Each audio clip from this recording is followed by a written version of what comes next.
Hey guys, welcome to my channel, Friends of Books. I'm Anvi, and today I am going to tell you about Pollyanna by Eleanor H. Porter, but this book is actually abridged, so it's by Kathleen Olmstead, but the classic version is by Eleanor H. Porter. So it's got 19 chapters and 158 pages, so it's not too long, so it should be like a 2-3 days read, I guess.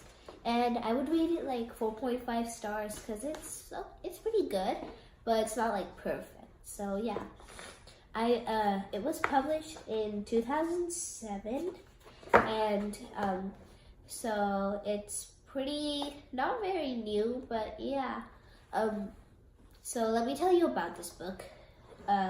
So Pollyanna is this little girl. She's like about, I don't know how old, but yeah, she's little, and she likes to just be glad all the time, and she plays this game called the Just Be Glad game.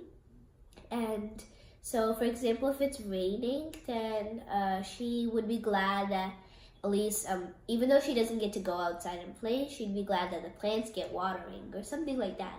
So yeah, so both of her parents are deceased, and she is living with her aunt right now, and so she moves with her aunt, and her aunt's like really stern. Her name's Aunt Polly, and she's like a little strict and everything, and she doesn't like her father too much either.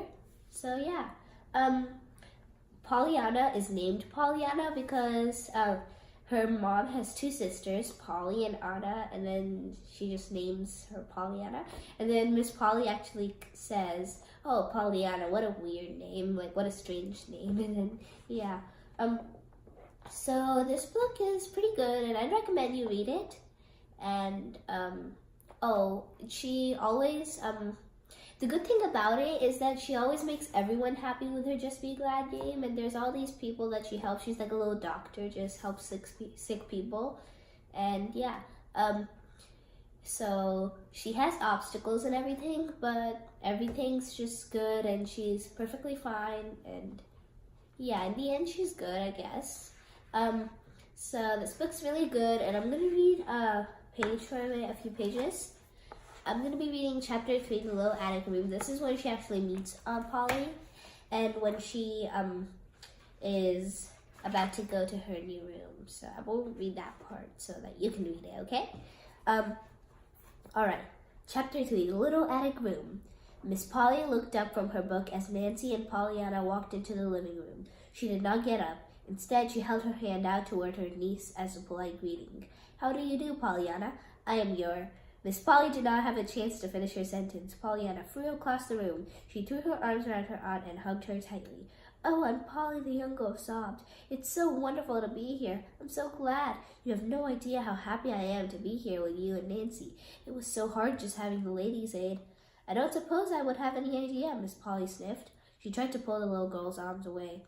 "Nancy, you may go now," Miss Polly said. "Pollyanna, please stand up straight." Pollyanna stepped back immediately. She giggled. "Oh, Aunt Polly, I have so many things to tell you. I should probably start with my gingham dress and why I'm not wearing black. I already told Nancy that my father told me." "Never mind what your father said," Miss Polly interrupted. She spoke sharply.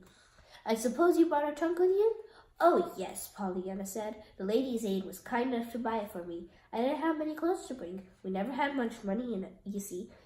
We had to get my clothes from the charity box. Unfortunately, there aren't many clothes for girls my age. But I brought all of my father's books. Mrs. White said thought I should keep them, so we packed them in the trunk."